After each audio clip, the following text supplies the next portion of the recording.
Coucou mes lumières, j'espère que vous allez bien. Je suis Séverine Testu, thérapeute holistique et je vous retrouve pour la guidance du week-end. On va un petit peu voir ce qu'il en est, comment ça se passe, quelles sont les énergies autour de nous.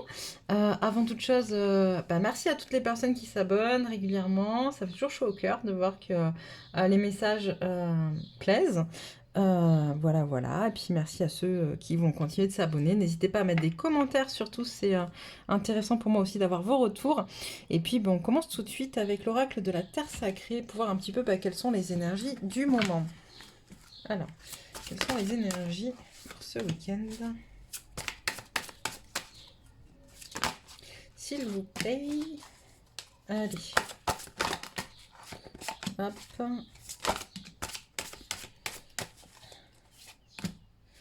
C'est OK. C'est bon? On y est? Alors attends, on va les mettre dans l'ordre. Hop, hop, hop, hop. On va aller écouter la petite histoire qu'on nous raconte sur les énergies ce week-end. Déjà, on nous parle d'exigence. On nous parle aussi de se recentrer avec l'exigence, tu vois. Alors, est-ce qu'elle est bien? Ouais. Hop. Tu vois, on a la terre qui est reliée directement au cœur et ça continue à travers après les autres chakras, mais on voit vraiment en fait le lien de la terre jusqu'au niveau du chakra du cœur avec les ailes qui s'ouvrent, toutes ces couleurs qui nous ramènent à quelque chose de très fluide finalement dans la circulation énergétique et on nous demande d'être alignés, centrés, en paix, d'accord, vraiment. Tu vois, elle a un visage qui est assez paisible, elle profite du moment, elle profite de l'instant. C'est ce qu'on nous demande pour ce week-end. La fiabilité, c'est des cartes qui ressortent très régulièrement. Hein. Vraiment, il y a ce rapport au couple, d'accord. Alors, très souvent dans ma vidéo, je vous parle de couple sacré, en sachant que le premier couple sacré est interne à nous-mêmes, hein, entre nos polarités féminines et masculines. Et là, on demande à ce qu'il y ait une construction d'un lien fort et fiable entre vos énergies féminines et masculines également dans votre couple sacré pour ceux qui sont en couple sacré. Hop, l'équilibre, mais c'est fou, hein. Le but étant justement d'aller trouver l'équilibre, d'accord? L'équilibre entre vos polarités féminines et masculines, entre le chaud et le froid, on le voit, le bleu, le rouge, le chaud, le froid, entre la terre et le ciel, entre toutes ces énergies qui sont autour de nous et qui sont en nous, d'accord? Pour qu'on puisse déployer justement ces énergies, une fois qu'elles auront trouvé leurs équilibres, il y a une espèce d'éclatement, de déploiement. C'est comme si finalement ce week-end vous permettait de vous recentrer, de remanipuler à l'intérieur de vous toutes ces énergies qui vous appartiennent pour ensuite, pouf, les redistribuer à l'extérieur. Alors on vous parle de modération. Avec la modération, j'entends... enfin... Là, on parle de modération, mais moi, dans mes guides, m'envoie plus le mot contemplation. D'accord? Y aller doucement, prendre le temps avec la modération, mais aussi surtout prendre le temps de contempler ce qui se passe, comment ça se passe, comment ça circule, est-ce que je suis en accord avec ou pas, qu'est-ce qui se passe ailleurs, comment je suis connectée au tout, tu vois. On a cette personne qui a on voit son chakra du cœur, son chakra de la gorge, le troisième œil, et on voit sur les petits colibris aussi leur chakra du cœur. Et comment à travers tous mes chakras, comment à travers toutes les composantes que je suis, toutes les énergies qui me composent, je suis reliée à ce qu'il y a autour de moi. L'absence, elle est sortie cette semaine aussi dans les énergies, alors je sais plus quand c'était. Et on nous dit avec l'absence, c'est justement peut-être une fois que, comment dire, une fois que tu as compris finalement ce qui manquait dans ta vie, d'accord, comment on te demande de prendre le temps, de regarder ce qui se passe, qu'est-ce qui te manque dans ta vie, qu'est-ce que j'ai pas, qu'est-ce que j'aimerais avoir et que je n'arrive pas à avoir pour l'instant. Il y a cette notion de prendre le temps, d'aller regarder justement ces manques, pas pour se victimiser, pas pour être dans l'énergie du manque, mais au contraire, à l'inverse, savoir vraiment ce dont tu as besoin, voilà, ce qui manque dans ta vie, pour pouvoir mettre en place les actions nécessaires, ensuite être pleinement présente à combler ces manques. La préservation. On vous demande parce qu'il y a... c'est pas on vous demande en fait. Là, on me dit s'il y a beaucoup de personnes d'entre vous, d'accord, et moi compris, hein, quand je vous parle, je me parle à moi aussi. Hein, on fait partie tous plus ou moins des mêmes collectifs, donc voilà, mais on a cette capacité à se protéger de l'intérieur. Et on vous demande justement d'aller protéger qui vous êtes à l'intérieur, d'aller protéger votre enfant intérieur, en fait, de le préserver de ce qui se passe peut-être autour de vous. D'accord? Il y a peut-être des choses un peu difficiles, un peu compliquées, qui viennent de l'extérieur, qui vous attaquent, en fait. On est plus dans l'attaque. Enfin, on me montre, voilà, c'est des... Protéger votre enfant intérieur, vos énergies, votre vivacité, votre humilité, on me dit, votre joie de vivre aussi. Protégez-la, préservez-la. Ne vous laissez pas envahir par ce qui arrive. On est dans une période qui est un peu compliquée. On sait, ça fait un moment que ça dure entre les différentes... les différents confinements, tout ce qui est les injections, tout ce qui est les vaccins, tout ce qui est les masques, etc. Tout ce qui est au niveau économique aussi, les gens qui ont perdu leur travail, les gens qui en peuvent plus, qui savent plus, qui ont plus envie de continuer ce qu'ils ont commencé jusqu'à présent. Voilà, mais on vous demande malgré tout ça de quand même préserver qui vous êtes à l'intérieur en fait. Hop. On a la répétition, d'accord? Vous êtes en train de vivre quelque chose qui se répète. Et ça se répète pour que vous puissiez entendre, comprendre quelque chose qui n'a pas encore été entendu ou compris. Et c'est ok, d'accord? Juste prenez le temps justement de regarder qu'est-ce que je suis en train de vivre, d'accord? De quoi suis-je en train de me protéger là tout de suite aujourd'hui? C'est un peu ça avec la préservation, l'absence et les cartes précédentes. De quoi suis-je en train de me protéger aujourd'hui? Le potentiel. Ouais. On me dit que vous avez le potentiel nécessaire justement à mettre en place ce qui est... alors j'entends opérationnel, d'accord? Pourquoi? Je ne sais pas ce qui est à mettre en place des choses opérationnelles pour justement vous défaire de ce dont vous n'avez plus envie, de ce dont vous n'avez plus besoin et vous défaire justement de ce dont vous vous protégez. L'efficacité, voilà, potentiel, efficacité, on a quoi? Éclat, ok? Et redécouverte, d'accord. Donc là, il y a vraiment cette dynamique de mettre en place des choses efficaces. Alors, je vais fermer ma fenêtre parce que sinon la cloche, on va rien entendre. Hop.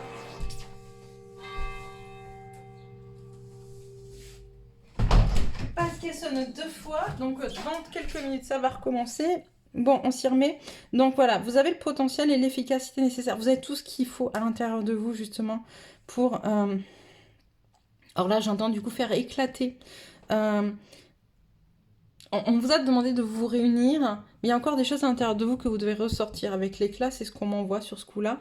Sortir ce que je ne veux plus, en fait. C'est vraiment ça. Après, m'être préservé, après avoir vu ce que je voulais, ce que je ne voulais plus, c'est comment je mets en place les choses de manière opérationnelle, à me défaire de ce dont je ne veux plus, d'accord?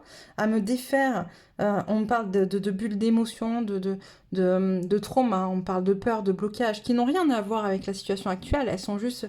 La situation actuelle est juste là pour faire émerger, d'accord? Ces traumas, ces blocages, c'est ces bulles qui à l'intérieur de nous qui doivent sortir, qui n'ont plus rien à faire là, d'accord? Et on va vers la redécouverte de soi, d'accord? Redécouverte de ses énergies, dans quelque chose de beaucoup plus innocent, j'entends, de beaucoup plus naïf, de beaucoup plus authentique aussi. Mais pour tout ça, ben voilà, ça demande de faire l'effort nécessaire, de s'observer. Et vous allez être mis en face de pas mal de situations qui vont vous permettre d'aller dans cette direction-là. Donc c'est plutôt pas mal parce que même si on se confronte encore à des choses un peu difficiles, un peu douloureuses, au bout, encore une fois, il y a quelque chose de positif, comme à chaque fois. Hein, tout ce qu'on vit, ce n'est pas pour rien, c'est pour justement nous permettre d'aller, si on va dans la bonne direction, entre guillemets, d'aller nous redécouvrir et d'aller faire émerger la personne qu'on est à l'intérieur de nous. Hop. Je ne sais pas si vous l'entendez encore au loin. Ok, elle vient confirmer ce que je suis en train de dire. J'adore. Qu'est-ce qu'on prend? On va prendre la triade. Ok, j'aimerais voir un petit peu ce qu'il en est un peu plus dans la matière pour ce week-end, s'il vous plaît. Qu'est-ce qu'il en est dans la matière pour ce week-end? Hop. Alors, déjà, On a beaucoup de questionnements, d'accord? Beaucoup de questions qui sont remis sur le tapis dans le but de trouver un sentiment de paix et d'équilibre, d'accord? Mais peut-être que, comment dire, ces questionnements, la manière dont ils vont être remis en place, la manière dont ils vont être, parce que tout passe, ouais, la manière dont ils vont être amenés à aborder, je pense que ces questionnements sont en lien avec les schémas répétitifs qu'on a vus dans les énergies. Hein. Ok, pourquoi je revis ça? Pourquoi j'accepte de revivre ça? Pourquoi je vais là, maintenant, dans cette direction-là?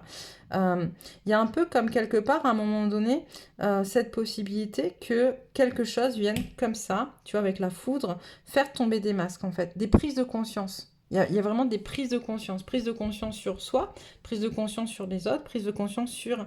mais plus sur soi, finalement, parce que c'est plus dans notre fonctionnement, tu vois, la prière, c'est aussi ce côté réunion corps, âme, esprit. D'accord, et c'est ce qu'on vous demande, réunir toutes les composantes de vous, en prendre conscience, on l'a vu avec les énergies, avec l'oracle de la Terre sacrée, pour aller vers l'amour de soi, pour commencer, et l'amour de l'autre. Alors je vais boire un peu parce qu'il recommence à faire très chaud et j'ai la gorge sèche. Ok, qu'est-ce qu'on a d'autre dans la matière? Voilà, on a un nouveau départ, un peu plus... un peu plus carré. On me dit un peu plus... sur quelque chose un peu plus rationnel. On fait le voyage vers la lumière, vers notre lumière, vers qui on est, vers ce qu'on veut. Voilà, on me montrait aussi voilà, la protection. Ok, on me dit de la prendre, donc je la prends. Ce week-end, suite à ce week-end, en tout cas, où les énergies qui sont actuelles, ça va vous permettre justement de démarrer un nouveau cycle plus... un peu plus terre à terre, mais de voyager justement dans ce côté... on est incarné dans la matière. Je pense que par moments, on se laisse un petit peu disperser par nos connexions à l'invisible, par ce qu'on ressent, par ce qu'on reçoit, par tout ce qui est justement aussi de l'ordre un peu... j'en parlais tout à l'heure, elle se reconnaîtra avec la personne, elle me disait, je sais pas si je veux encore croire à la spiritualité, des fois tous les signes, les machins, etc. Bon, et là, je crois que c'est un peu de ça dont on nous parle. En fait, ça veut pas dire. Pour moi, la spiritualité, c'est pas les signes, c'est pas l'invisible, c'est pas les connexions. Alors, du coup, j'ai rouvert ma fenêtre parce qu'il fait vraiment chaud. Maintenant, quelque chose, j'en finis de sonner. Mais c'est pas tout ça. Pour moi, la spiritualité, c'est cette connexion profonde à soi. Ok? Donc, on ne doit pas perdre de vue que notre spiritualité, c'est nous. C'est cette connexion, justement, à toutes ces parts qui nous composent. Par contre, peut-être qu'à un moment donné, on a trop mis notre pouvoir dans les signes extérieurs et on nous demande justement avec cette carte, dans ce nouveau cycle, d'être un peu plus terre à terre et de revenir à nous à l'intérieur, à ce qu'on ressent, à ce qu'on sait, à ce qu'on nous guide et à ce qu'on se guide soi-même aussi, sans en arrêtant peut-être de mettre trop de poids dans ce qu'on reçoit de l'extérieur. En attendant, on va vers la lumière et on est protégé là-dessus. Voilà, c'est plutôt beau, c'est plutôt cool. Hop. Qu'est-ce que je prends? On me dit les obstacles. Qu'est-ce qui pourrait faire obstacle?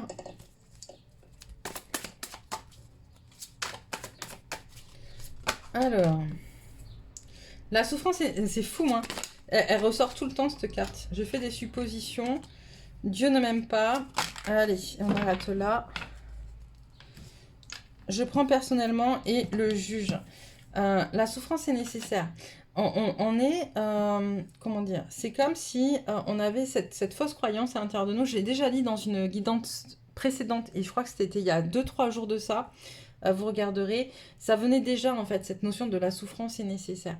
On doit se défaire de cette notion de souffrance. Souffrir, c'est pas nécessaire, on n'est pas obligé de souffrir pour avancer, d'accord?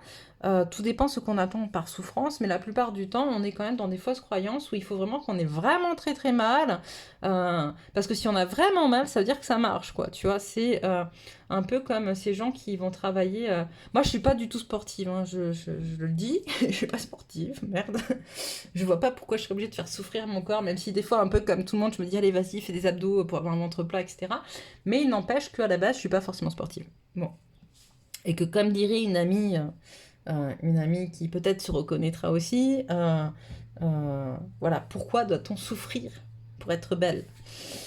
Bref, On n'est pas obligé de souffrir. D'ailleurs, aujourd'hui, on a de plus en plus de coachs sportifs qui nous disent que justement que quand tu souffres, c'est que, enfin, quand tu fais du sport et que tu en souffres, c'est que en fait, t'as pas fait correctement et que du coup, avoir un mal un peu parce que effectivement, bah, tu t'es pas serré tes muscles pendant longtemps, c'est un fait. Mais ne pas être en capacité de marcher pendant 3 jours derrière, ça vaut pas le coup et puis ça sert strictement à rien. Et c'est exactement pareil avec la souffrance est nécessaire, d'accord? Il y a un moment donné, avoir mal un petit peu parce que des fois, bah oui, tu te confrontes à tes peurs, à tes blocages, ça te renvoie à des émotions, à de la tristesse, à de la colère ou à des choses comme ça, c'est un peu douloureux, oui. Maintenant, se tirer des balles dans le pied en plus ou se mutiler à coups de couteau pour souffrir encore plus, pour être sûr de bien libérer cette tension-là, cette émotion-là, ou ce trauma-là, ou ce blocage-là, honnêtement, ça n'a aucun intérêt. Et donc se faire souffrir pour rien dans une situation, dans un boulot, dans un couple, ou dans je ne sais quoi, voilà, idem. D'accord? Je fais des suppositions. Alors là, la souffrance est nécessaire, je dirais, pour ceux qui sont vraiment axés un peu féminin, masculin, couple sacré. On parle plus de personnes à polarité masculine ou qui travaillent leur polarité masculine. Je fais des suppositions. Très souvent, on est plus sur les féminines, pour le coup. Donc, je fais des suppositions. C'est un peu... je crois que c'est un des 4 accords Toltec. Hein, ne fait pas de suppositions. Quand on fait des suppositions, en fait, on se fait les questions et les réponses. Et du coup, on arrive à nos propres résultats. Sauf qu'en fait, les autres ne sont pas nous. D'accord? Donc, il se peut très facilement que votre ego prenne le dessus et vous fasse voir des choses qui n'existent pas. Une autre amie me disait, aujourd'hui je partage beaucoup de choses de mes amies, elles vont être contentes si elles écoutent. Une autre amie me disait un jour, moi je ne suis pas jalouse et je ne vais pas fouiller ni dans le téléphone ni dans les affaires de mon conjoint parce que je suis sûre que si je me dis déjà de base que j'ai une raison d'aller fouiller, je vais forcément trouver quelque chose que je vais interpréter ou sur lequel je vais faire une supposition qui va me prouver par A plus B que j'ai raison alors que j'aurais tort. Ça ne veut pas dire qu'il voilà, qu'il n'y a pas de... qu'il me trompe pas ou quoi au caisse, mais en tout cas, ce qui est sûr, c'est que s'il me trompe pas, et que moi je suis persuadée qu'il me trompe, je trouverai forcément un indice qui me laissera penser que c'est le cas. Donc, arrêtez de faire des suppositions, voilà, allez plutôt sur des questions, posez des questions clairement aux gens, aux autres, vérifiez vos sources, enfin je sais pas, mais soyez plus dans la clarté. On l'a vu d'ailleurs hein, avec l'oracle de la triangle, nouveau cycle, plus terre à terre, d'accord, avec des choses c'est un peu 1 plus 1 égale 2, d'accord, dans des choses un peu plus carrées pour pouvoir avancer. Dieu ne m'aime pas. Alors ça, c'est encore un manque d'amour pour soi, d'accord? C'est pas Dieu qui vous aime pas, c'est vous qui vous aimez pas encore assez. Donc allez travailler cette connexion à l'amour de vous. Je prends personnellement, ça va un peu avec je fais des suppositions, d'accord? Je prends personnellement, c'est qu'à un moment donné, il faut avoir conscience que tout ce qu'on vit, tout ce qui se passe en lien avec les autres, quel que soit l'autre, hein, que ce soit votre autre, que ce soit vos enfants, vos parents, vos collègues, vos patrons, je sais pas, le facteur, la voisine ou le mec que vous croisez au supermarché, à partir du moment où vous êtes vous êtes en relation avec quelqu'un, vous parlez avec quelqu'un, la personne, ce qu'elle vous renvoie, c'est en miroir avec elle, d'accord? C'est pas vous. Donc le fait de prendre personnellement les choses, bah, ça vous affaiblit, ça vient engendrer des spirales négatives de pensée qui vous entraînent encore plus bas et qui vous empêchent d'être connecté à vos vraies valeurs et à ce qui vous êtes vraiment, d'accord?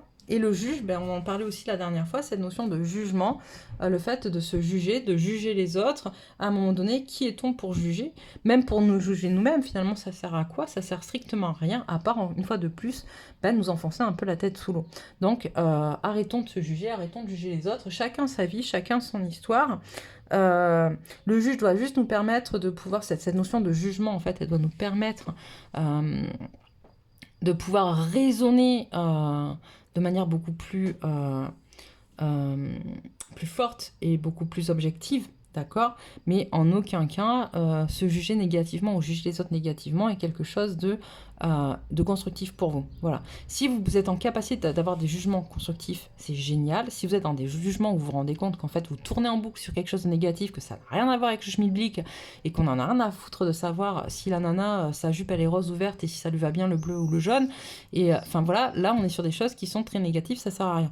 Maintenant, si votre jugement il est là pour éclairer et permettre à la personne d'avancer ou vous permettra à vous d'avancer, ça c'est ok. Voilà, tout ce qu'on vous dit, tout ce qu'on me dit de vous dire. Aujourd'hui, on continue avec quoi rapidement? La lunologie, ok. Alors, qu'est-ce qu'on nous dit avec l'oracle de la lunologie? Paroxysme de passion en vue, la fin d'un cycle difficile approche. Purée, qu'est-ce qu'on attend, la fin de ce cycle difficile? Moi, je vous le dis. Rien n'est encore gravé dans le marbre, pardon, vous proches et vous êtes en sécurité, insufflez de l'amour dans la situation et sortez de votre zone de confort. De toute manière, j'ai envie de vous dire, sortez de votre zone de confort, vous êtes mignon là-haut, mais vous nous y obligez un petit peu ces derniers temps, on nous est un peu face à des choses qui nous font sortir de notre zone de confort, on n'a pas trop le choix. Bref. Donc là, qu'est-ce qu'on vous dit? On vous dit effectivement qu'on est dans des énergies qui vont beaucoup bouger. Paroxysme de passion en vue, ça peut être en lien effectivement avec votre couple, ça peut être en lien avec quelque chose de juste trop bien, vous menez je sais pas, un nouveau projet, une nouvelle idée, voilà, il y a des émotions très fortes qui vont être là pour vous permettre d'avancer dans cette direction-là. Et justement de clôturer un cycle, ok? Par contre, on vous dit rien n'est encore gravé dans le marbre. Donc peut-être que s'il y a des choses qui vous font un peu paniquer, avec lesquelles vous n'êtes pas satisfaite ou un peu négatives, focalisez pas là-dessus, hein, focalisez plutôt sur ce nouveau cycle, sur ce qui arrive, et dites-vous que de toute manière, tout peut bouger, d'accord? C'est pas parce que... Non, là, j'aime pas du tout vos exemples, là-haut. J'aime pas. Je suis désolée, j'aime pas, j'ai pas envie de les dire, ceux-là. Je sais pas, qu'est-ce qu'on pourrait sortir d'autre comme exemple.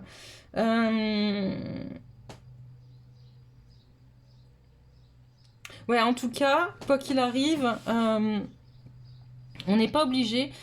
Voilà, c'est pas parce on peut toujours changer d'avis. Voilà, rien ne t'empêche de changer d'avis. À un moment donné, comme on dit, il n'y a que les cons qui changent pas d'avis. Donc, vas-y, allez-y, quoi. Allez-y, donnez ce que vous avez. Et puis, ne focalisez pas sur ce qui vous empêche d'avancer. Vos proches et vous êtes en sécurité. Je crois qu'avec tous les changements qui sont actuels, beaucoup de personnes ont peur. Ont peur pour elles, ont peur pour leurs proches, leurs enfants, leurs parents, leurs amis, je sais pas, leur famille. Et là, on vous dit, rassurez-vous, en fait, d'accord? Vous êtes en sécurité et eux aussi sont en sécurité. Dans cette situation un peu difficile, on vous demande d'insuffler de l'amour, d'accord? Ça sert à rien de nager à contre-courant, vous n'arriverez pas là où vous êtes destiné à aller.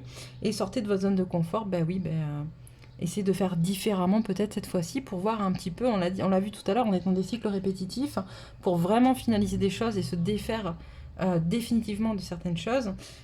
Sortez de votre zone de confort va vous permettre de faire les choses différemment et de vous rendre compte que c'est pas si difficile que ça de faire différemment et qu'en plus ça vous apporte des choses beaucoup plus positives dans votre vie. Ok. Alors. Qu'est-ce qu'on dit? On dit une ou deux cartes. Ouch, si je fais tout tomber, ça va pas le faire. Une ou deux cartes. Message. Alors, 1, 2, 3, 4. D'accord. Comme ça, vous prenez les messages que vous voulez. Ceux qui vous font du bien, ceux qui vous font plaisir, ceux qui vibrent en vous.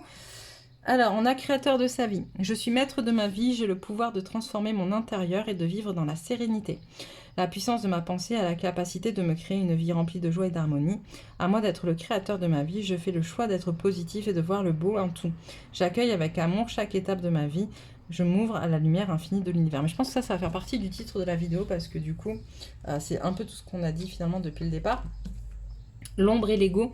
L'ombre et l'ego existent pour me faire cheminer et les dépasser pour grandir dans la lumière. En moi demeure toute la puissance pour surmonter leurs peurs et leurs limites. Je ne me laisse pas abattre. À chaque défi, je me relève plus fort et avance avec assurance et optimisme. Je crois en moi et en la vie, dans l'amour de soi, je retrouve foi en l'existence. Rayonner. De par l'amour inconditionnel et le non-jugement que je porte aux gens, de par mon sourire, de par mon beau travail intérieur pour m'améliorer du mieux que je peux, de par chaque petit geste de lumière, de par l'écoute de mon cœur, j'attire à moi le beau et le bon. Je récolte le bonheur dans chaque petite parcelle de la vie, je me permets d'émaner de toute ma splendeur. Ça me rappelle un peu ce qu'on a vu avec l'histoire du jugement. Vous avez vu le juge, ce blocage. Et le travail intérieur, je suis la quintessence de la vie. Par ma volonté de travailler au quotidien pour m'améliorer intérieurement, je deviens plus fort et je me rapproche de ma divinité. Je donne de moins en moins de pouvoir à mon ego, je deviens plus puissante que la peur. Chaque jour, je m'améliore aux yeux de Dieu, je me lie à mon centre, lieu de ma sérénité. Je suis vraie avec moi-même et retrouve la paix de mon être. Et ça vient avec la première carte, on me renvoie, vous savez, alors je vais essayer de la retrouver parce que je l'ai pas loin. La première carte qu'on a vue avec l'oracle de la terre sacrée qui était l'exigence, qui est là. D'accord. c'est vraiment ça, en fait. Je me lie à mon centre, lieu de ma sérénité. Je vous disais, c'est ce côté paix, en fait. Et je suis vraie avec moi-même et retrouve la paix en mon être. C'est ce qu'on vous demande ce week-end, mes lumières. Donc, c'est ce qu'on nous demande, hein, moi également. Allez-y, réfléchissez bien. Faites-vous plaisir, j'ai envie de vous dire aussi, hein, ça fait partie de la vie, se faire plaisir. Et puis moi, je vous embrasse bien fort et je vous dis à très très vite pour une autre guidance.